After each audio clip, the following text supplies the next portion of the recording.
এটা নিয়েছি আর 3টা পেঁয়াজ নিয়েছি, পেঁয়াজ 3টা গ্রেট করে নিব। পেঁয়াজটাকে গ্রেট করে নিলাম। চাটনিটা 3টা পেঁয়াজ। এখন এখানে আরও কিছু উপকরণ অ্যাড করব। মিডিয়াম সাইজের 3টা পেঁয়াজের জন্য 1 চামচ মেথি অল্প থেতো করে আধা ভাঙা করে নিয়েছি। এখন এই মেথিটা এখানে ঢেলে দিলাম। আর যেই উপকরণটা দিব সেটা পরে দেখাচ্ছি।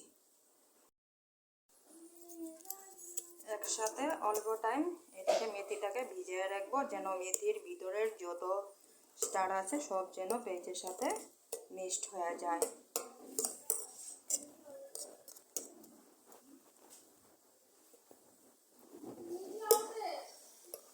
ভালো করে ভিজলে মানে মেথির যেই সেটা আছে স্টারটা, সেটা পেঁয়াজের সাথে একদম মিক্সড হয়ে যাবে। এখন যে জিনিসটা করব সেটা হলো সরষের তেল দিব। দেখো এই যে সরষের তেলটা আমি এখানে অ্যাপ্লাই করছি।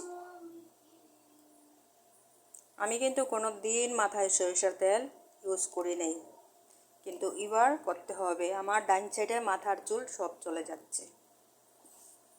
এখন ওই যে পেঁয়াজ আর মেথির মিশ্রণটা এখানে এখন ঢেলে দিলাম।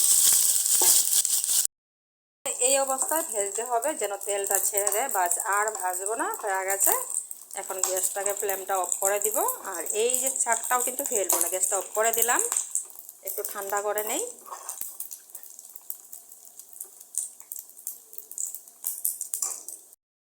যে জিনিসটা করব এইভাবে ছাঁকনির মধ্যে একটা চামচ দিয়ে এরকম চাপা দিয়া দিয়া দিয়া দিয়া দিয়া দিয়া তেলটাকে বের করে নিচ্ছি। এতটা ছাক বেড়ে গেছে, এখানেও কিন্তু তেল রয়ে গেছে। এইটাকে আমি কি করব জানো, যখন মাংস বানাবো, মাংসের মশলা যখন পেস্ট করব, এখানে একটু একটু করে এতখানি, এর থেকেও কম, এতখানি দিয়ে পেস্টের সাথে দিয়ে এটা মাংস রান্না করে খেয়ে দেখবে সেই দুর্দান্ত একটা টেস্ট হয়। তাই এটা আমি রেখে দিব। আর এই তেলটা এতটুকুন তেল বেড়ে গেছে, মিনিমাম 50 গ্রামের মতন তেল হয়েছে। একটা কন্টেনার টেমার মধ্যে ভরে নেব। টেমাটা নিয়েছি, এটা অ্যালোভেরা জেলের টেমা ছিল, তো এটার মধ্যে ঢেলে রেখে দিব।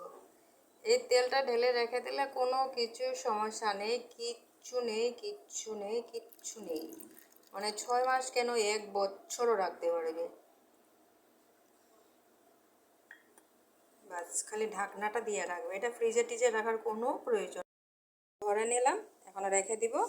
আর যে এটা আছে, এটাতে আমি কি করছি সেটা একদম সাথে সাথে তোমাদেরকে দেখা দিচ্ছি। এখানে যতটা তেল আছে তার থেকে ডাবল জল দিতে হবে। তো চলো